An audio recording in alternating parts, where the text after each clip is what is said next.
Hello dear exam comrades, তোমাদের প্রত্যেককে welcome exam comrades অ্যাচিভার্সিটিতে। আমরা কারেন্ট অ্যাফেয়ার্সের যে সেগমেন্টেশন নিয়ে চালাচ্ছি এই সেশনগুলো, সেটার আজকে 3 নম্বর ক্লাস, অর্থাৎ স্টেটের খবর। তোমরা জানোই যে আমাদের এখানে 3টে করে ক্লাস হয় পার উইকে। সোমবার দিন হয় ইন্টারন্যাশনালের খবর, বুধবার দিন হয় ন্যাশনাল লেভেলের খবর এবং শুক্রবার দিন হয়ে থাকে রাজ্যের খবর। তো যেহেতু সামনে প্রচুর চাকরি বাকরির পরীক্ষা, তার যেগুলো সেরা সেরা খবর, যেহেতু কারেন্ট অ্যাফেয়ার্সের কোনো ইয়ত্তা নেই, তোমরা তো আমাদের গ্রুপে যারা আছো তারা তো কারেন্ট অ্যাফেয়ার্সের পিডিএফ নোট পেয়েই যাও, মাসিক উইকলি নোটস পেয়েই যাও। বাট সেরা যে খবরগুলো, যেগুলো মোস্ট ইম্পর্ট্যান্ট চাকরির খবরের জন্য দেখে যাওয়া উচিত, সেগুলো নিয়েই কিন্তু এই সেশনগুলোতে আসা। তাই আশা করি তোমরা এই ক্লাসগুলোকে ভালো করে দেখছো এবং সেই অনুযায়ী প্রস্তুতি নিচ্ছ। তো চলে আসি আজকের যে সেশন, সেটা হচ্ছে ওয়েস্ট বেঙ্গল স্টেটের খবর। এবং সেখানে এই যে আমরা সেশন শুরু করেছি, আমরা কিন্তু শুরু করেছি কি, যে মাস চলছে তার আগের মাসের সপ্তাহব্যাপী যে খবরগুলো, সেগুলো ভেঙে ভেঙে ভেঙে ভেঙে আমরা পড়ানোর চেষ্টা করছি। অর্থাৎ মাসে তোমরা 12টা ক্লাসে 4টে করে গোটা মাসটারই কিন্তু খবর পেয়ে যাবে, সেটা ইন্টারন্যাশনাল হোক কি ন্যাশনাল হোক কি স্টেট ওয়াইজ হোক। তো আমরা আজকে যে খবরগুলো দেখব সেটা হচ্ছে মে মাসের 2024 সালের 1 তারিখ থেকে 7 তারিখের মধ্যে যে খবরগুলো রয়েছে পশ্চিমবঙ্গের জন্য সেরা খবর, সেগুলো কি কি। ফার্স্ট যে খবরটা হচ্ছে যে আমরা প্রত্যেকেই এখনও অবধি গরমে নাজেহাল অবস্থা, দম পুরো বেরিয়ে যাচ্ছে। তো পশ্চিমবঙ্গ সহ ভারতবর্ষের পূর্ববর্তী উপকূলবর্তী অঞ্চল বা দক্ষিণাত্যের অঞ্চল বা গোটা একরকমভাবে ভারতবর্ষে কিন্তু ক্লাইমেটের বড়সড় প্রভাব পড়েছে। এবং তোমরা সেটা জানোই যে এল নিনো এফেক্ট বড়সড় প্রভাব পেয়েছে, পরিবেশ দূষণ প্রভাব ফেলেছে, গ্লোবাল ওয়ার্মিং প্রভাব ফেলেছে, গ্রিন হাউস গ্যাসের এফেক্ট পড়েছে। তো সেই নিয়ে পশ্চিমবঙ্গের এবারে গরমের অবস্থা কি, সেটাও কিন্তু লক্ষণীয় জিনিস। কারণ এই রকম গরম গত 50 বছরে হয়নি বলে ইন্ডিয়ান মেটেরিওলজিক্যাল ডিপার্টমেন্ট বা ভারতবর্ষের আবহাওয়া দপ্তর তারা এমনটাই দাবি রাখছে। তারা বলছে যে গত 50 বছরে এই রকম গরম কলকাতা শহরে দেখতে পাওয়া যায়নি। বিশেষ করে কলকাতা যেহেতু পশ্চিমবঙ্গের প্রাণবিন্দু, সারা পশ্চিমবঙ্গ জুড়েই একটা তাপপ্রবাহ বা হিট ওয়েভ চলেছে, বাট এইবারের গরমটা কিন্তু অন্য লেভেলেরই। তো সুতরাং এটা একটা উল্লেখযোগ্য খবর ক্লাইমেট চেঞ্জের জন্য। তো ইন্ডিয়ান মেটেরিওলজিক্যাল ডিপার্টমেন্ট বা আইএমডি এটা মূলত বলছে যে কলকাতাতে রেকর্ড তাপমাত্রা দিচ্ছে, যেটা এতদিন পড়েনি। প্রায় 43 ডিগ্রি সেলসিয়াস করে গড়ে তাপমাত্রা ছিলই, যেটা আলিপুরের আবহাওয়া দপ্তর তারা সরকারিভাবে অফিসিয়ালি রিপোর্ট করেছে। এবং বলছে পশ্চিমবঙ্গের কোন জেলায় সবথেকে বেশি তাপমাত্রা পড়েছে, কারণ এইগুলোর থেকে কিন্তু কোশ্চেন আসে স্ট্যাটিক বা কারেন্ট অ্যাফেয়ার্স রিলেটেড। তো কি, পশ্চিম মেদিনীপুরের পার্টিকুলারলি কলাইকুণ্ডা এবারে রেকর্ড হাইয়েস্ট টেম্পারেচার পেয়েছে। মানে তোমাকে যদি বলা হয় পশ্চিমবঙ্গের সবচেয়ে তাপমানযুক্ত অঞ্চল কোনটা, তাহলে হচ্ছে এখন পশ্চিম মেদিনীপুরের কলাইকুণ্ডা নামক জায়গা, যেখানে এবছর হাইয়েস্ট টেম্পারেচার দিয়েছে 47.2 ডিগ্রি সেন্টিগ্রেড, 47.2 ডিগ্রি সেলসিয়াস। ঠিক আছে, এছাড়াও পানাগড় রয়েছে, পানাগড় পশ্চিম বর্ধমানের, এখানেও কিন্তু 45.6 ডিগ্রি সেন্টিগ্রেড সেলসিয়াস তাপমাত্রা দিয়েছে। তোমরা জানো এই পানাগড় আসানসোল এই রিজিয়নটা সবথেকে তাপমাত্রাযুক্ত অঞ্চল, সবথেকে বেশি উষ্ণ অঞ্চল, কিন্তু এবার পশ্চিম মেদিনীপুরের এই কলাইকুণ্ডা কিন্তু তার রেকর্ড ব্রেক করে দিয়েছে সবথেকে উষ্ণতম স্থান হিসাবে পশ্চিমবঙ্গের জন্য। তো এই পয়েন্টটা একটা খেয়াল রাখার মতো বিষয় পরীক্ষার জন্য। এছাড়াও যদি দেখে নিই যে ইন্ডিয়ান মেটেরিওলজিক্যাল ডিপার্টমেন্ট যেটা তৈরি হয়েছিল মূলত 1875-এ আবহাওয়া দপ্তর, তারা কি বলছে, তারা এই যখনই জলবায়ু পরিবেশ নিয়ে বেশ কিছু যখন আবহাওয়ার ভেদ হয়, তখন পাবলিককে আমাদের ভারতবর্ষের যে ন্যাচারাল ওয়েদার তার উপর ফোরকাস্ট করে তারা পাবলিককে অ্যাওয়ার দেওয়ার জন্য তারা এক ধরনের লিস্ট টাঙিয়ে দেয়, ঘোষণা করে। তারা কি বলে, তারা বলে যে 4টে কালার দিয়ে তারা অ্যালার্ট করে। একটা হচ্ছে গ্রিন অ্যালার্ট। গ্রিন অ্যালার্ট মানে কি, ভাই পরিবেশ ঠিকঠাক, ওয়েদার ঠিকঠাক আছে, তাই এনজয় করো, মানে ওয়েদার নর্মাল কন্ডিশন। ইয়েলো অ্যাওয়ার্ডটার মানে কি, যে ভাই সতর্ক হওয়া শুরু করো, পরিবেশ কিন্তু আস্তে আস্তে খারাপ হচ্ছে, অর্থাৎ এটা সেভিয়ার বা ভালো রকমের তাপমাত্রা কিন্তু আসতে পারে এবং ভালো রকম তাপমাত্রা আরও বেশি চূড়ান্ত হওয়ার দিয়ে যেতে পারে। তাই জন্য পাবলিক তুমি কিন্তু দুমদারাক্কা সানস্ট্রোক করে মরো না, তুমি একটু নিজের প্রতি খেয়াল রাখো, এটা একটা অ্যালার্ট দিয়ে দেয়। এরপরে চলে আসে অরেঞ্জ অ্যালার্ট, মানে বি প্রিপেয়ার্ড, মানে তুমি রেডি থাকো ভাই, গরম চলে এসছে, এবার তুমি ঠিকঠাকভাবে দুমদারাক্কা রোদের মধ্যে বাইরে বেরো না, এবার তুমি প্রিপেয়ার হয়েই যাও।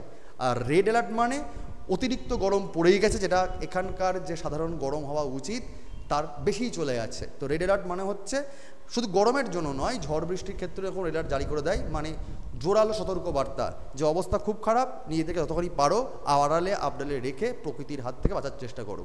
ঠিক আছে, তো এরকমভাবে আইএমডি এরকম সময় কিন্তু নানা রকম লিস্ট জারি করে দেয়। তো এটাই ছিল খবর। মূল খবরটা কোনটা? পশ্চিমবঙ্গের জন্য সবথেকে উষ্ণতম স্থান এখন বর্তমানে পশ্চিম মেদিনীপুরের কলাইকুণ্ডা নামক স্থান। এটা এবারের অফিসিয়ালি খবর, এবারের পরীক্ষাগুলোর জন্য কিন্তু ইম্পর্টেন্ট কারেন্ট অ্যাফেয়ার্স। চলো পরের খবর দেখে নিই। পরের খবরটা হচ্ছে পশ্চিমবঙ্গ সরকার তার বন দপ্তর থেকে ডিসাইড করেছে যে ন্যাওড়া ভ্যালি যে ন্যাশনাল পার্ক, ন্যাওড়া ভ্যালি যে ন্যাশনাল পার্ক, তোমরা নাম শুনেছো Neora valley national park. Sir কোথায় আছে Neora valley national park? Kalimpong জেলাতে রয়েছে। কালিম্পং জেলা যদি আমরা একটুখানি ম্যাপ দেখে নিই, ধরে নিই স্যার এখানটা মোটামুটি পশ্চিমবঙ্গের, যদি আমরা ম্যাপটা আন্দাজ করার চেষ্টা করি অল্প বিস্তর, খুব দারুণ আঁকতে পারবো না,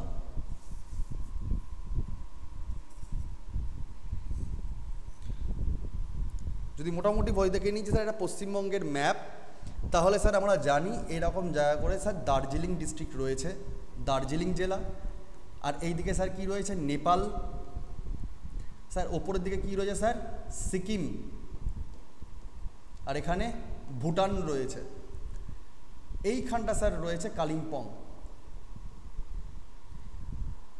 তো এই সিকিম ভুটান ঘেঁষা যে কালিম্পং, সেখানে যে ন্যাশনাল পার্ক তার নামই হচ্ছে Neora valley national park.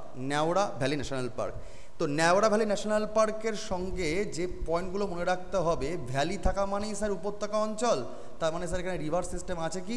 Neora river, Neora river. এবং যেহেতু আমরা জানি হিমালয়ের হাইট পূর্ব দিকে কমে যায় হাইট, তো ন্যাচারালি সান্দাকফু অর্থাৎ সিঙ্গালী ন্যাশনাল পার্ক যে দিকটায় রয়েছে তার হাইটের তুলনায় কিন্তু এই হাইটটা তুলনামূলকভাবে কম। অর্থাৎ এই দিকে যেহেতু পূর্ব দিকে যাচ্ছি আমরা, পশ্চিম দিক থেকে যেহেতু পূর্ব দিকে যাচ্ছি, তাই এখানে বৃষ্টিপাতও তুলনামূলকভাবে বেশি হয় এবং আর্দ্র অঞ্চল হওয়ার জন্য এখানে কিন্তু ঘন জঙ্গল, বাঁশ জাতীয় গাছ বেশি করে হয়। আমরা একটু পরে দেখবো সেগুলো। তো পশ্চিমবঙ্গ সরকার এই অঞ্চলের জন্য কি খবর জারি করেছে, কি দিয়েছে? পশ্চিমবঙ্গের ফরেস্ট ডিপার্টমেন্ট বলছে, সিদ্ধান্ত নিয়েছে যে এক ধরনের অ্যাডভেঞ্চারাস স্পোর্ট যেমন সাইক্লিং, যেমন মাউন্টেন বাইকিং, এইগুলো এখানে ইন্ট্রোডিউস করবে, যাতে ন্যাওড়া ভ্যালিকে আরও বেশি করে ট্যুরিজম প্রমোট করা যায়। তার জন্য এখানে কিন্তু সাইক্লিং বা মাউন্টেন বাইকিং এইগুলো কিন্তু এই অ্যাডভেঞ্চারাস স্পোর্টসগুলো এই ন্যাওড়া ভ্যালি অঞ্চলে কিন্তু ওপেন হচ্ছে, এটাই খবর। ঠিক আছে, তো Paschimbanga forest department has decided to introduce adventurous sport such as cycling and mountain biking in the outskirt of Neora valley national park. এই ন্যাওড়া ভ্যালি অঞ্চলের আশপাশের যে এলাকা, যেমন জলপাইগুড়ি, কালিম্পং, এই ডিস্ট্রিক্টগুলোর যে বর্ডার এরিয়া, এর আশপাশ ন্যাশনাল পার্কেই তো সাইক্লিং মাউন্টেন হবে না, বাট এর বৃহত্তর যে আশপাশের যে অঞ্চল, পার্বত্য অঞ্চল, সেখানে এইগুলো কিন্তু চলবে for the attraction of the tourism.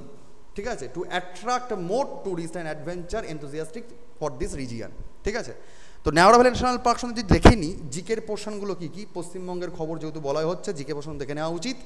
Neora valley national park থেকে দেখতে হবে 1986 স্যার এটা প্রতিষ্ঠা পেয়েছিল এবং এর এরিয়া হচ্ছে 88 স্কোয়ার কিলোমিটার, যেটা মূলত রয়েছে কালিম্পং ডিস্ট্রিক্টে এবং একটু হলেও সিকিম এবং ভুটানের কিন্তু বর্ডার শেয়ার করে রয়েছে, খেয়াল রাখতে হবে। এবং এখানে নানা রকমের বায়োডাইভার্সিটি রয়েছে, রিচ বায়োডাইভার্সিটি রয়েছে এবং তার সঙ্গে আশপাশে বেশ কিছু কিন্তু ন্যাশনাল পার্ক বা স্যাংচুয়ারি কানেক্টেড হয়ে রয়েছে। কীরকম? যেমন উত্তর এবং উত্তর পূর্ব দিকে স্যার শেয়ার করেছে সিকিম এবং ভুটানের বেশ কিছু অঞ্চল। যেমন স্যার কোন কোন অঞ্চল? যেমন পেঙ্গল লাখা ওয়াইল্ড লাইফ স্যাংচুয়ারি, স্যার এটা কোথায় আছে? সিকিমে আছে, তার সঙ্গে বর্ডার শেয়ার করছে। তোরসা স্ট্রিক্ট রিজার্ভড, ওটা রিজার্ভ ফরেস্ট, ওটা কোথায় স্যার আছে? ভুটানে আছে। এছাড়া দক্ষিণ দিকে জলপাইগুড়ি অঞ্চলেরও কিন্তু বর্ডার শেয়ার করছে, জলপাইগুড়ির যেটুকু বনাঞ্চল রয়েছে সেখানেও বর্ডার শেয়ার করছে। ঠিক আছে, এছাড়া আমরা জানি জলপাইগুড়ি অঞ্চলের মধ্যে তোমার চাপড়ামারি স্যাংচুয়ারি রয়েছে, গরুমারা ন্যাশনাল পার্ক রয়েছে, রাচেলা পাস রয়েছে, যেটা এখানকার হাইয়েস্ট পয়েন্ট। রাচেলা পাস এই ন্যাওড়া ভ্যালি অঞ্চলের এখানকার হাইয়েস্ট পয়েন্ট। এইগুলো কিন্তু কানেক্ট করে দিচ্ছে এই ন্যাশনাল পার্কটা। কোন national park? Neora valley national park. তো এইগুলো কিন্তু খেয়াল রেখো। এবং এখানেই বললাম যেহেতু হাইট কম তুলনামূলকভাবে, বৃষ্টিপাত বেশি হয়, সেই জন্য এখানে কী ধরনের গাছ হয়? বাঁশ গাছের জন্য খুব বিখ্যাত, এছাড়াও রডোডেনড্রন গাছ তো থাকবেই, ওক, ফার্ন এবং শাল জাতীয় গাছও রয়েছে। এবং যেহেতু বাঁশ গাছের পরিমাণ বেশি, স্বাভাবিকভাবে স্যার এখানে রেড পান্ডার সংখ্যা বেশি হয়ে থাকে।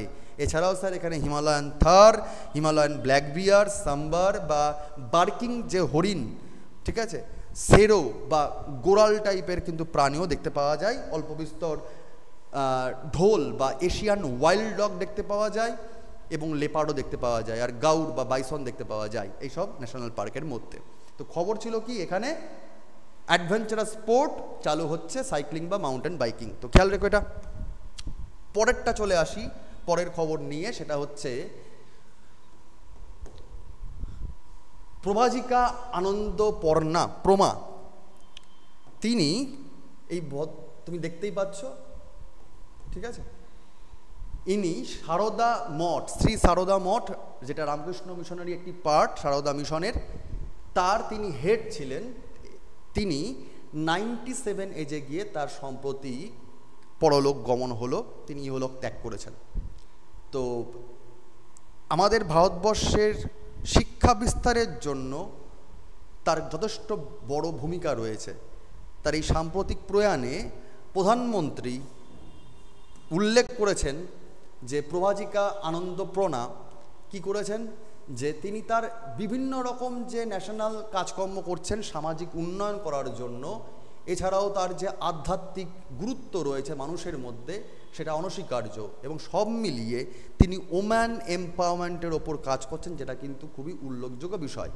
এই নিয়ে কিন্তু আমাদের পশ্চিমবঙ্গের মুখ্যমন্ত্রী মমতা বন্দ্যোপাধ্যায় কিন্তু তার গভীর শোক প্রকাশ করেছেন এবং হিন্দু ধর্মের সঙ্গে সঙ্গে সারা বিশ্বের নারীদের এবং নারীদের উত্থানের জন্য তার যে ভূমিকা, শিক্ষা বিস্তার করা যায় যে তার ভূমিকা, সেটা কিন্তু আমরা কখনোই ভুলতে পারি না। এবং এই আনন্দপ্রমার জন্ম হয়েছিল 1927-এ বিহারে, এবং পরবর্তীকালে তিনি সন্ন্যাস গ্রহণ করেন 1957-এ, মানে বলা যায় 30 বছর বয়সে তিনি সন্ন্যাস গ্রহণ করছেন। এবং পরবর্তীকালে তিনি ব্রহ্মচর্য ধারণ করছেন 1962-তে, এবং পুরোপুরি সন্ন্যাস গ্রহণ করে তিনি ফিল্ডে নামছেন বলা যেতে পারে 1967-এ। এবং তিনি মূলত পরিচিত হয়ে রয়েছেন, she was known for her teaching at sister Nivedita school. তিনি সিস্টার নিবেদিতা স্কুলে তার পড়ানো, কিংবা পরবর্তীকালে তিনি রামকৃষ্ণ সারদা মিশন যে নিবেদিতা বিদ্যাপীঠ আছে সেখানে তিনি অধ্যক্ষা ছিলেন। পরবর্তীকালে তিনি শ্রী সারদা মিশন মঠ এবং governing body of the Ramakrishna Sarada Mission তার তিনি ট্রাস্টিশিপ মেম্বার পেয়েছিলেন 17 সালে, এবং 17 সাল থেকে তিনি কিন্তু সেখানকার প্রেসিডেন্ট হিসাবেও নিযুক্ত ছিলেন। সুতরাং রামকৃষ্ণ সারদা বিদ্যাপীঠ বা মঠ, এইগুলোর সঙ্গে নারী শক্তির সঙ্গে, নারী শক্তির বিকাশের সঙ্গে প্রভাজিকা অন্নপূর্ণার নাম সবসময় কিন্তু আমাদের মাথার মধ্যে রাখতেই হবে। সাম্প্রতিককালে তার মহাপ্রয়াণ হলো। চলো পরের খবর। পরের খবরটা হচ্ছে স্যার ভূতের মুখে রাম রাম, বা বলা যেতে পারে একটু জেগে উঠেছে। কে জেগে উঠেছে স্যার? Kolkata municipal corporation. আমরা জানি কলকাতা শহরে বেশ কিছু সময় প্রচুর পরিমাণে ধুমধারাক্কা বাড়িঘর জেগে ওঠে, পুকুর নষ্ট হয়ে যায়, ধুমধারাক্কা অনেক ইললিগাল হয়তো ইনস্টিটিউট বা ইনস্টিটিউট বলতে কলকারখানা তৈরি হয়ে যাচ্ছে।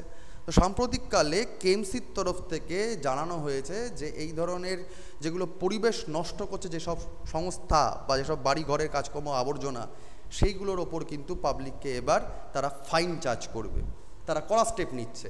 সেই জন্য বলছে কি যে KMC will halt construction or demolition work or to impose substantial fines if material waste is not handed over to the civic body for the proper disposal। যদি ঠিকঠাকভাবে কনস্ট্রাকশনের যে ওয়েস্ট মেটেরিয়াল রয়েছে বা যদি কোনো ফ্যাক্টরির জন্য কাজকর্ম করার জন্য যে ওয়েস্ট মেটেরিয়াল রয়েছে, বর্জ্য পদার্থ, সেগুলো যদি ঠিকঠাক করে পাবলিক জীবন পরিবেশ রক্ষা করার জন্য যদি ঠিকঠাক করে ডিসপোজাল না করা হয়, তাহলে কিন্তু তারা ফাইন জারি করবে। তো ফাইন জারি করার জন্য তার যে রেগুলেশন করা, কী করে করতে হবে, সেগুলো সব তার রুলগুলো জারি করে দিয়েছে। মোটামুটি বলে দিই রুল যেগুলো জারি করেছে কি, যেমন 10,000 টাকা ফাইন নেওয়া হবে যদি মিক্সিং কনস্ট্রাকশন ডেব্রিজ পাওয়া যায় মিউনিসিপ্যাল এলাকাতে সলিড ওয়েস্টের জন্য। 20,000 টাকা ফাইন নেবে ডাম্পিং ওয়েস্টের জন্য, যদি পাবলিক এরিয়াতে ডাম্পিং ময়লা জমি রাখা হয়, ঠিক আছে। ইভেন ইমপ্রিজনমেন্ট হতে পারে 3 বছরের জন্য, এবং 2 লাখ টাকা পর্যন্ত ফাইন হতে পারে যদি ডাম্পিং মেটেরিয়াল পাওয়া যায়। কোথায়? বিভিন্ন ড্রেনে, মানে ময়লা তুমি ফেলছো আর ড্রেনের মধ্যে ফেলে রাখছো, বা বিভিন্ন লেক যেটুকু পুকুর আছে সেগুলো তুমি যদি বর্জ্য পদার্থ ফেলে দাও, যদি এরকম পর্যবেক্ষণ করা যায় তাহলে কিন্তু 2 লাখ টাকা ফাইন এবং 3 বছর পর্যন্ত কোনো জেল হতে পারে। ঠিক আছে। 10,000 টাকা ফাইন হতে পারে for the failure to deliver waste segregated improper transactions and conducting operation without a license. অর্থাৎ যদি ঠিকঠাক করে এই পলিউটেবল যে ওয়েস্ট মেটেরিয়াল সেটা যদি নষ্ট না করা হয়, ডিসপোজাল না করা হয়, তাহলে কিন্তু 10,000 টাকার মতো ফাইন হতে পারে। তো মোদ্দা কথা হচ্ছে কেএমসি কলকাতা শহরের আশপাশের যে অঞ্চল, কলকাতা শহরের যে পরিবেশ যাতে ঠিকঠাক থাকে তার ওপর একটু নজরদারি করছে এবং সেই অনুযায়ী নতুন করে ফাইন রেগুলেশনস এগুলো আনছে। ঠিক আছে, এটা খবর। চলো পরের খবর। সাম্প্রতিককালে আমরা জানি যে আমাদের একরকমভাবে বলা যেতেই পারে ভারতীয় সিনেমার অভিভাবক সত্যজিৎ রায়, তার জন্মদিন পালন করা হলো 2রা মে।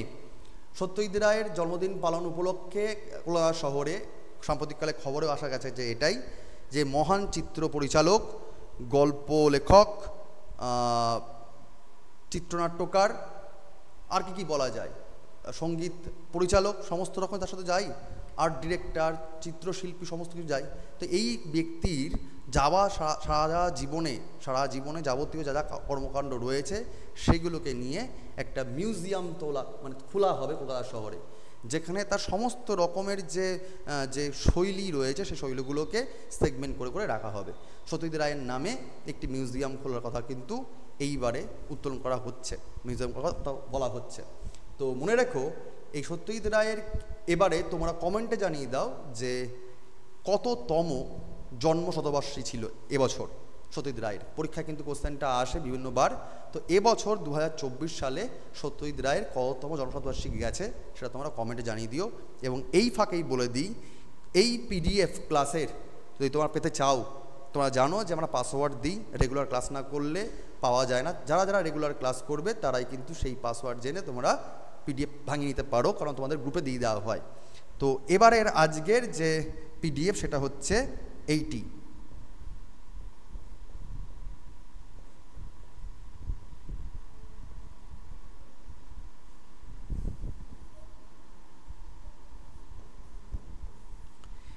KNASS@0205।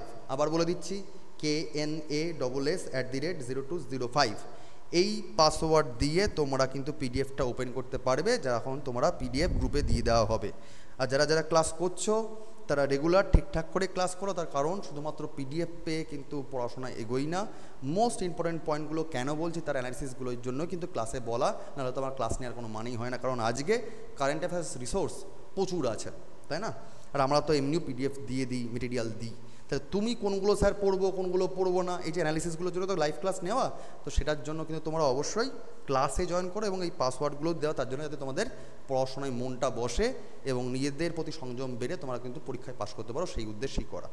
যাই হোক, পাসওয়ার্ড দেখে নিয়েছ। চলো পরের খবরে চলে যাই আমরা।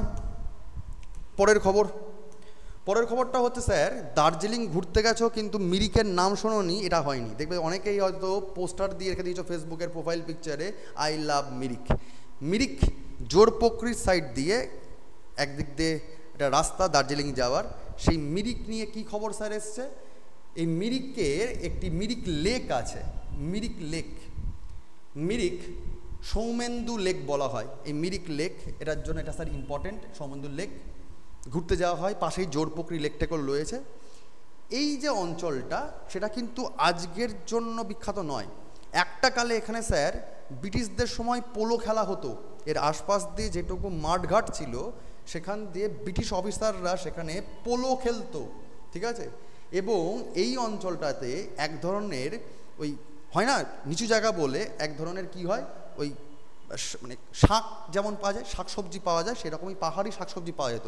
ওকে বলা হয় সুইট ফ্ল্যাগ, ঠিক আছে? সুইট ফ্ল্যাগ পাওয়া যেত। পাহাড়ি নাম, এই শাকের পাহাড়ি নাম হচ্ছে বোজো। এটার জন্য কিন্তু এটা জায়গাটা বিখ্যাত ছিল। আসলে এটা নিচু জলা জায়গা, মার্শিল্যান্ড বলা যেতে পারে, ঠিক আছে, এই লেকটা। তো তো পরবর্তীকালে 1969-এ ওয়েস্ট বেঙ্গলের যে ট্যুরিজম ডিপার্টমেন্ট এই জায়গাটাকে তারা পরিষ্কার পরিচ্ছন্ন করে ট্যুরিজমকে প্রমোট করার জন্য উঠে পড়ে লাগে এবং 335 একর জায়গা নিয়ে এবং পার্শ্ববর্তীটা মানে চায়ের বাগান আছে, tea estate, turbo tea estate, সেইটাকে নিয়ে একটা ট্যুরিজম স্পট তৈরি করে দেওয়া হয় এবং তার নাম রাখা হয় মিরিক। ঠিক আছে, এবং এই কাজটা যখন শুরু হচ্ছে তখন কিন্তু 1974, এবং তখন শুরু করছেন কে, তৎকালীন চিফ মিনিস্টার পশ্চিমবঙ্গের, তার নাম হচ্ছে সিদ্ধার্থ শঙ্কর রায় তখন ছিলেন। তখন এই ট্যুরিস্ট স্পটটা ওপেন হচ্ছে এবং পরবর্তীকালে এই লেকটা যখন চালু হচ্ছে, লেকটা যখন তৈরি করা হচ্ছে পুনরায় সংস্কার করে, তখন সেটা কিন্তু চালু করছেন তৎকালীন মুখ্যমন্ত্রী 1979-এর মুখ্যমন্ত্রী জ্যোতি বাসু। ঠিক আছে, তো মিরিক লোক উদ্বোধন করছেন এরা, বলা যেতে পারে মিরিকের সঙ্গে সম্পর্ক। তো স্যার খবর কি, এই রকম যে পশ্চিমবঙ্গের অন্যতম উল্লেখযোগ্য একটা ট্যুরিস্ট স্পট যেটা দার্জিলিং জেলায় অবস্থিত, সেই লেকে নাকি প্রচুর পরিমাণে মরা মাছ ভেসে বেড়াচ্ছে। এবার মরা মাছ ভেসে বেড়ানো মানে এটা আমাদের ওই মানে মফস্বল এলাকার পুকুর দিঘি নয় যে কেউ বিষ মিশিয়ে চলে গেল বা কোনো রকমভাবে পয়জন ছড়িয়ে গেল যে মাছ মরে যাচ্ছে। এটা দার্জিলিংয়ের একটা ট্যুরিস্ট স্পট, এখানে ওই ধরনের জিনিসপত্র ওখানকার নিজেদের লোকজনও করে না, তার কারণ ওখানকার নিজেদের লোক নিজেদের পরিবেশ নিয়ে যথেষ্ট সচেতন, পাহাড়ি লোকজন সবচেয়ে বেশি সচেতন হয়ে থাকে নিজেদের এলাকা নিয়ে। তো সেইখানে প্রচুর পরিমাণে মরা মাছ ভেসে বেড়ানোর জন্য কোনো ক্লাইমেটের সমস্যা নাকি পরিবেশের সমস্যা, এটার জন্য কিন্তু ওখানকার মানুষজন নিজেরাই সতর্ক হয়ে যায় এবং ওখানকার যে স্থানীয় প্রশাসন রয়েছে জিটিএ, সেখানে তারা রিপোর্ট পেশ করে। তো সেটা নিয়েই খবর ছিল যে সাম্প্রতিককালে এই যে জায়গাটা প্রায় 1.25 কিলোমিটার এরিয়া জুড়ে, এইখানে কিন্তু যার ডেপথ, এই পুকুরের ডেপথ কিন্তু হচ্ছে প্রায় 80 থেকে মানে 80 ফিটের কাছাকাছি বলা যেতে পারে, 24 ফিট যার ডেপথ, সেইখানে যে এরকম মানে কী কারণ, পরিবেশগত কী কারণ হয়ে এখানে মাছ মারা যাচ্ছে বা প্রকৃতি নষ্ট হচ্ছে, সেগুলোকে নিয়ে কিন্তু ওখানকার স্থানীয় লোকজন কনসার্ন বা স্থানীয় প্রশাসন কনসার্ন হয়ে যায়। তোমরা কমেন্টে জানিয়ে দাও যে জিটিএ তৈরি হয়েছে কবে বা এর ফুল ফর্ম কী এবং জিটিএর বর্তমান হেড কে আছেন, কমেন্টে অবশ্যই জানিয়ে দাও। চলো, আমরা জানি সাম্প্রতিককালে অযোধ্যা পাহাড়ে আগুন লেগেছিল। ইদানিংকালে যা গরম পড়েছে, পশ্চিমবঙ্গের সহ ভারতবর্ষের বিভিন্ন জায়গায়, পৃথিবীর বিভিন্ন জায়গায় কিন্তু দাবানলের গল্প দেখতে পাওয়া গেছে। তো এই রকম সময়ে একটি খবর দেখা যাচ্ছে যে পশ্চিমবঙ্গের সরকার তারা এই যে দাবানল যখন লেগে যায় তখন দাবানলকে মোকাবিলা করার জন্য ডিপার্টমেন্টাল খবর সঠিক সময় পাওয়া যায় না। তো টেকসেভি করার জন্য বা টেকনিক্যালি খবর যাতে এদিক ওদিক করা যায় ডিপার্টমেন্টালের মধ্যেই, তার জন্য অনলাইন কাজকর্ম যাতে ঠিকঠাক হয় তার জন্য তারা যথেষ্ট ভূমিকা পালন করছে। ফরেস্ট ফায়ারকে রোখার জন্য বা দাবানলকে আটকানোর জন্য তারা অনলাইন অ্যালার্টিং সিস্টেম করছে।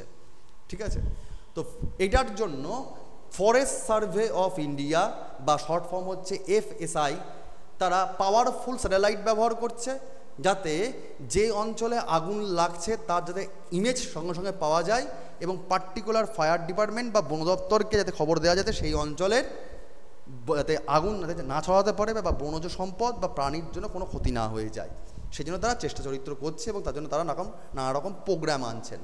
স্যাটেলাইটের মারফতে সেই কাজটা করা হবে এবং কাজটা করছে কে, ফরেস্ট সার্ভে অফ ইন্ডিয়া সংস্থাটা, এবং সেখানে পশ্চিমবঙ্গ সরকার কিন্তু সহমত পোষণ করেছেন। তো এটা একটা খবর পশ্চিমবঙ্গের দাবানলের জন্য, ফরেস্ট ডিপার্টমেন্টের জন্য।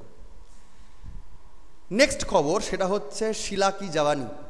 শিলা জওয়ান, শিলা অন্য কেউ নাই যাকে তুমি ভাবছো, শিলা এই ভদ্রমহিলা। বাঘ, দার্জিলিং ঘুরতে গেছো, সেবকের ওপর দিয়ে গাড়ি চালিয়ে যাচ্ছ আর বাহাতে তোমরা একটা ফরেস্ট দেখো নি, এটা হতে পারে না। যদি তুমি সত্যি ঘুরতে যাও, যদি চ্যাঁতলা করতে যাও তাহলে আলাদা কথা, আর যদি তুমি ঠিকঠাক ঘুরতেই যাও তাহলে আশপাশে নিচে তাকিয়ে দেখবে এইরকম একটা বেঙ্গল সাফারি পাওয়া যায়। একে বলা হয় মহানন্দা বেঙ্গল সাফারি। মহানন্দা নদীর তীরে রয়েছে, শিলিগুড়ি পেরিয়ে গেলেই বাঁহাতেই পড়ে যদি সেবক যেতে যাও। ঠিক আছে, বাস যদি সে ওই দিক থেকে ফেরো তোমরা, তার ডান হাতে পড়া হয়। তো এইখানে লোকজন ওই সাফারি করে এবং এইখানে বাঘ সংরক্ষণ করা হয়, ঘড়িয়াল সংরক্ষণ করা হয়, বেশ কিছু পাখি রয়েছে। তো খবর কি স্যার, এই অঞ্চলে বাঘের সংখ্যা দিন দিন কমছিল। তো যে বাঘিনী ছিল তার নাম হচ্ছে শিলা, এবং সেই বাঘিনী সম্প্রতি 5খানা শাবকের জন্ম দিয়েছে। অর্থাৎ বাঘেদের জন্য সুখবর যে বাঘেদের পরিবার বেড়েছে। তো সেটাই খবর যে মহানন্দা এই স্যাংচুয়ারির পাশে যে বেঙ্গল সাফারি অঞ্চল, সেখানে 5খানি বাঘের শাবক আসলো, যেটা এই অঞ্চলে বনভূমির জন্য যে ন্যাচারাল ডাইভার্সিটি, বিশেষ করে রয়্যাল বেঙ্গল টাইগার যেহেতু খুব এন্ডেঞ্জার্ড অ্যানিমেল, তার জন্য খুব একটা খুশির সংবাদ যে সংখ্যা বাড়ছে। সেটাই ছিল এবারের খবর। ঠিক আছে, এখানে কানেক্টেড হয়ে যায় কি জিকেটা, সেটা হচ্ছে মহানন্দা ওয়াইল্ড লাইফ স্যাংচুয়ারি, এটা কানেক্টেড হয়ে যায়। এবং মনে রাখতে হবে এটাই first animal safari park of north Bengal region. এটাই পশ্চিমবঙ্গের উত্তর দিকের যে প্রথম উত্তরবঙ্গ, তার প্রথম এটা অ্যানিম্যাল সাফারি এই অঞ্চলটাই, মহানন্দা ওয়াইল্ড লাইফ স্যাংচুয়ারি। ঠিক আছে, এই জায়গাটাতেই। আর এই যে বেঙ্গল সাফারি পার্ক, এই বেঙ্গল সাফারি পার্কটা উদ্বোধন করেছিলেন বা চালু করেছিলেন বর্তমানের মুখ্যমন্ত্রী মমতা বন্দ্যোপাধ্যায় 21শে জানুয়ারি 2016-তে। কেন? যাতে উত্তরবঙ্গের ট্যুরিজম আরও প্রমোট পায়। তো সেই রকম ট্যুরিস্ট প্লেস যেখানে আরও বেশি করে মানুষজন যাচ্ছে বা আরও বেশি করে ডাইভার্সিটি আসছে, মহানন্দার এই নদীর আশপাশ দিয়ে, উত্তরবঙ্গের গুরুত্বপূর্ণ একটি নদী, দার্জিলিং জেলা তো বটেই, সঙ্গে সঙ্গে মালদা তোমরা জানো গঙ্গায় গিয়ে পড়ছে একমাত্র। তো এই যে অঞ্চলে রয়্যাল বেঙ্গল টাইগার সংখ্যায় বাড়ছে, সেটা একটা অবশ্যই একটি খুশির খবর। নেক্সট খবর সেটা হচ্ছে পশ্চিমবঙ্গের জন্য খুব ইম্পর্ট্যান্ট, সেটা হচ্ছে চাষিদের। এত গরম পড়ছে, প্রকৃতি জলবায়ু সবই রুষ্ট, কারণ আমাদের তো পাপে তাপ বাড়ে, তো হোয়াট এভার, মানুষ তো পাপ করেই যাচ্ছি। তো এখানে খবরটা কি, পশ্চিমবঙ্গ সরকার চাষিদের জন্য একটি ভালো কাজ করছেন, একটি ভালো দিক লক্ষ্যমাত্রা নিয়ে তারা পশ্চিমবঙ্গ সরকারের যে খাদ্য দপ্তর, তারা কিন্তু একটা ঠিকঠাক কাজ করেছে। কি কাজ করেছে বলা যেতে পারে? কি কাজটা করেছে সেটা হচ্ছে বুস্টিং প্যাডি প্রকিউরমেন্ট। ধান চাষে যাতে জনসংখ্যা যেহেতু বাড়ছে, খাদ্যের যোগানও বাড়ানো উচিত। ঠিক আছে, শুধু তো ফুড ব্লক করলে হবে না, ধান নেই এদিকে তুমি বিরিয়ানির রাইস পাবে আনলিমিটেড, এটা তো হতে পারে না, ধান চাষ বাড়াতে হবে স্যার। তো সেই জন্য পশ্চিমবঙ্গ সরকারের যে ফুড সাপ্লাই ডিপার্টমেন্ট রয়েছে, তারা কিন্তু এই ধান উৎপাদনকে বাড়াবার জন্য এবং ক্ষুদ্র চাষিদেরকে আরও উদ্বুদ্ধ করার জন্য কিন্তু তারা কতগুলো স্টেপ নিচ্ছে। সেটা কি? সেটা হচ্ছে গত বছর অর্থাৎ 2023 সালে প্রায় প্রত্যেক কৃষককে যে সাপোর্ট দেওয়া হতো চাষবাস করার জন্য, তাকে বলা হয় পার্টিকুলারলি মিনিমাম সাপোর্ট প্রাইস বা এমএসপি বলা হয়। যারা ইকোনমিক্স নিয়ে পড়াশোনা করো, এগ্রিকালচার পড়ছো, ইকোনমিক্সে চাকরি বাকরির জন্য যারা পড়ছো, তারা কিন্তু এই টার্মগুলো তোমরা জানোই যে মিনিমাম সাপোর্ট প্রাইস কী জিনিস। আমরা এখন তো সেগুলো আলোচনা করব না। তো যাই হোক, তো এই এমএসপি গত বছর যেটা দেওয়া হয়েছিল 2040 টাকা, সেটা কিন্তু এবারে একটু বাড়ানো হচ্ছে 2183 টাকা করে পার কুইন্টালে। ঠিক আছে, তো যারা ক্ষুদ্র এবং মাঝারি ধরনের যারা কৃষক, যারা প্রান্তিক কৃষক, তাদের জন্য কিন্তু খুবই একটি উল্লেখযোগ্য খবর।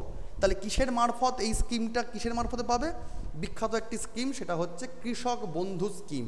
কৃষক বন্ধু স্কিমের আওতায় এটা কিন্তু দেয়া হচ্ছে। অর্থাৎ আগে, ঠিক আছে, আগে দেয়া হতো 60 কেজির ওপর, এখন আরও 30 কেজি চাল, অর্থাৎ টোটাল 90 কেজি যদি চাল উৎপাদন করা যায়, তাহলে কিন্তু এই ধরনের এই স্কিমের আন্ডারে চাষিরা কিন্তু নথিভুক্ত হতে পারে। ঠিক আছে, এটা কিন্তু একটা উল্লেখযোগ্য খবর। এবং লক্ষ্যমাত্রা কি, এই particular food and supply department কি বলছে? 55 lakh metric ton last year তাদের টার্গেট ছিল, কিন্তু এবারের টার্গেটটা হচ্ছে 70 লাখ মেট্রিক টন চাল উৎপাদন করা। যেখানে অলরেডি এই 2024 সাল 23 সালের যে ইয়ার যাচ্ছে, সেখানে কিন্তু অলরেডি 44 লক্ষ মেট্রিক টন কিন্তু উৎপাদন হয়ে গেছে। তার মানে যেহেতু ধান উৎপাদন পশ্চিমবঙ্গের জন্য খুব একটি ইম্পর্ট্যান্ট একটা বিষয়, খাদ্যের জন্য সারা ভারতবর্ষে জানো তোমরা নিশ্চয়ই, ধান উৎপাদন এটা পশ্চিমবঙ্গে অবশ্যই একটা গুরুত্বপূর্ণ ভূমিকা রাখে। সেখানে কিন্তু পশ্চিমবঙ্গের এই খাদ্য এবং খাদ্য পরিবহন দপ্তর তারা কিন্তু উল্লেখযোগ্য ভূমিকা রাখছে এই কৃষক বন্ধু স্কিম দিয়ে। তাই কৃষক বন্ধু স্কিমটা ভালো করে দেখে যেও এবং তার এই আপডেটটা ভালো করে পরীক্ষার আগে দেখে যেও, ইম্পর্ট্যান্ট খবর পরীক্ষার জন্য। ঠিক আছে, আর লাস্ট খবর বলা যেতে পারে আজকের, সেটা হচ্ছে এই সপ্তাহের লাস্ট খবর, সেটা হচ্ছে পশ্চিমবঙ্গের নিরিখে। তোমরা জানোই যে উত্তরবঙ্গে একটি ইম্পর্ট্যান্ট নদী, তার নাম হচ্ছে তিস্তা, যাকে আমরা বাংলার ত্রাস বলে থাকি। তার কারণ যখনই হরপা বান চলে আসে, ওপর থেকে যখন হরপা বানে গ্লেসিয়ারে মানে বরফের চাই যখন ভেঙে টুকরো টুকরো হয়ে যায়, প্রচুর বৃষ্টিপাত হয়, তো উত্তরবঙ্গে কান্না বা বলা যেতে পারে বাংলাদেশের উত্তরের সাইডে যেখানে তিস্তা ঢুকছে, সেখানে কিন্তু বন্যার প্রবণতা বাড়ে। তো মানে বাংলার ত্রাস এই কারণেই বলা হয় তিস্তাকে। তো সেই তিস্তা যাতে বন্যা প্রবণতা কম হয় তার জন্য কী করতে হবে, আশপাশ ধরে তীর্থে যত দিন ধরে ক্ষয়কার্য করে নিয়ে আসছে সেই ক্ষয়কার্যের জন্য কী হয় স্যার, প্রচুর পরিমাণে পলি জমে যায়, যাতে নদীর নাব্যতা যায় কমে। তো নদীর যদি নাব্যতাকে বাড়াতে পারা যায় তাহলে নদীর জল বহন করার ক্ষমতা বেড়ে যাবে, এবং সেই বহন ক্ষমতা বাড়াতে পারলে কী হবে, নদীর আশপাশে জল উপচে যাবে না। সেই জন্য তিস্তাতে যাতে নাব্যতা বাড়ানো যায় বা নদীর বুকের ওপর জমে থাকা যে পলি যে বর্জ্য পদার্থগুলো রয়েছে সেগুলো যদি তুলে নেওয়া যায় তাহলে নদীর জল ধারণ ক্ষমতা বেড়ে যাবে। সেই কাজটা কিন্তু সম্প্রতিকালে শুরু হয়ে গেল।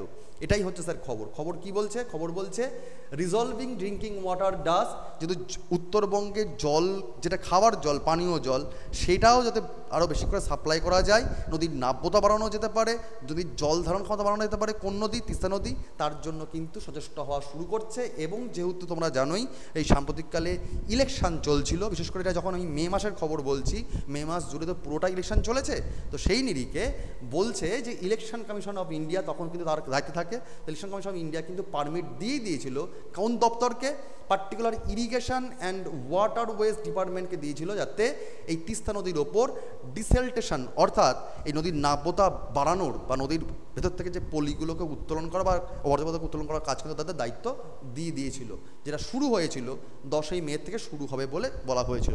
অলরেডি কাজ শুরু হয়ে গেছে। জেনে রাখা দরকার, তোমরা জানোই যে তিস্তা তৈরি হচ্ছে সিকিমের জেমু হিমবাহ থেকে, কিন্তু এখানে আশপাশ দিয়ে আরও কতগুলো হিমবাহ কানেক্টেড রয়েছে, কারণ ধারণা করা হয় জেমুর সঙ্গে সঙ্গে সেই হিমবাহ থেকেও কিন্তু জল আসে। কোন কোন হিমবাহ স্যার? সোলামো লেক সিকিমের, এছাড়াও পার্টিকুলারলি আমি বললামই যে পাহুরনি গ্লেসিয়ার, কাংসি গ্লেসিয়ার, চোলোলামো লেক, এই লেকগুলোর থেকে কিন্তু ধরে নেওয়া হয় যে তিস্তা নদীর জল ওই জেমু থেকে শুধুমাত্র আসে না, এই জায়গাগুলোর থেকেও কিন্তু জলটা আসে, তাই এই নামগুলোকে একটু খেয়ালে রেখো। এছাড়া মনে রাখতে হবে ভারতবর্ষ বা পশ্চিমবঙ্গ, তিস্তা যেমন সিকিম দিয়ে বয়ে এসছে, তারপরে পশ্চিমবঙ্গে এসছে, তারপরে তো বাংলাদেশে চলে গেছে গিয়ে ব্রহ্মপুত্র নদীতে পড়েছে। তো তিস্তা মানে আমরা যদি ম্যাপটা দেখে নিই একটুখানি, আমরা একটু আগে কোথায় যেন ম্যাপ আঁকলাম, এখানে ম্যাপটা এঁকেছি, এই যে সিকিমের থেকে যদি ধরে নিই, সিকিমের থেকে নদীটা আসছে, সিকিম হয়ে দার্জিলিং কালিম্পং ঘেঁষা হয়ে স্যার জলপাইগুড়ি হয়ে চলে যাচ্ছে এখানে, স্যার এটা তিস্তা নদী। আর আমরা জানি কি এই সাইড থেকে আসছে কে, ব্রহ্মপুত্র নদী। এবার ব্রহ্মপুত্র নদী বাংলাদেশে ঢুকে কি নাম হয়েছিল, যমুনা। তো তিস্তা কিন্তু যমুনাতে গিয়ে পড়ছে এবং পরে তার নাম যমুনাই থাকছে। আর এই দিক থেকে গঙ্গার যে পাটটা চলে যাচ্ছে পদ্মা হয়ে, সেই পদ্মা মিশে কি নাম তৈরি করছে, মেঘনা। ঠিক আছে, তো তিস্তা এই যে সিকিম পেরোলো, পশ্চিমবঙ্গ পেরোলো, এই যে জায়গাটা পেরোচ্ছে, এইটা কতখানি পার্সেন্টেজ পেরোচ্ছে এটাও কিন্তু পরীক্ষার জন্য একটা ইম্পর্টেন্ট পার্ট। কী কী পেরোচ্ছে স্যার? তিস্তা এই রিভার বেসিনটা ইন্ডিয়াতে যেমন বেসিক রিভার সিস্টেম দিচ্ছে, জল, খাবার জল, চাষবাসের জন্য জল দিচ্ছে, তেমনই বাংলাদেশের মধ্যেও কিন্তু 17% রয়েছে। বাংলাদেশের মধ্যেও কিন্তু তিস্তার এই বহমানতা এরিয়াটা 17%, যেটা বাংলাদেশের জন্য খুব গুরুত্বপূর্ণ। সেই নিরিখে দুখানা ব্যারেজের নাম পড়তে হয়, বাঁধের নাম পড়তে হয়, কারণ জল বন্টন নিয়ে তিস্তার সঙ্গে পশ্চিমবঙ্গ বা ভারতের বাংলাদেশের সঙ্গে কিন্তু সম্পর্ক মাঝে মধ্যেই চাপানতর বাড়ে। তো দুখানা ব্যারেজের নাম চলেছে, সেটা হচ্ছে এক পশ্চিমবঙ্গের গাজলডোবা ব্যারেজ, আরেকটা হচ্ছে দুয়ানি ব্যারেজ, যেটা বাংলাদেশে রয়েছে। ঠিক আছে, যেটা তিস্তা নদীর ওপর তৈরি করা হয় যাতে জলবন্টনে সুবিধা হয়, নাব্যতা ঠিকঠাক থাকে বা ইরিগেশন কাজ ঠিকঠাক করা যায়। তো তিস্তার নাব্যতাকে বাড়াবার জন্য পশ্চিমবঙ্গ সরকার কিন্তু স্টেপ নিচ্ছে। কোন দপ্তর? Particularly irrigation and waterways department. ঠিক আছে, তো আজকের খবর এই অবধি ছিল। পরের দিন আমরা মে মাসের 8 তারিখ থেকে 15 তারিখের খবর বলবো নেক্সট শুক্রবার, আর সোমবার দিন ইন্টারন্যাশনাল খবর, আর বুধবার দিন ন্যাশনাল লেভেলের খবর। তোমাদের সেশন কেমন লাগছে কমেন্টে জানিও, আর তোমাদের যদি কিছু বলার থাকে তোমরা অবশ্যই সেটা কিন্তু কমেন্টে জানাতে পারো, শেয়ার করতে পারো। আর এই নোটস তোমাদেরকে যে গ্রুপে ডেসক্রিপশানে দেওয়া আছে সেই গ্রুপে দিয়ে দেওয়া হবে, আর ক্লাসের মধ্যে কিন্তু পাসওয়ার্ড বলে দিয়েছি, সেটা নিয়ে তোমরা কিন্তু নোটস পড়াশোনা করো। আর ফুল লেন্থের পিডিএফ তোমাদের অ্যাপেই পাওয়া যায়, তো অ্যাপ থেকে তোমরা ফি স্টাডি মেশিন হিসেবে ফুল লেন্থের যে পিডিএফ মাসিক সেটা দেখে নিতে পারো। মোস্ট ইম্পর্টেন্ট খবরগুলো কিন্তু বলে দিচ্ছি, তাই মন দিয়ে পড়াশোনা করো এবং তৈরি হও। ভালো থেকো, বেস্ট অফ লাক।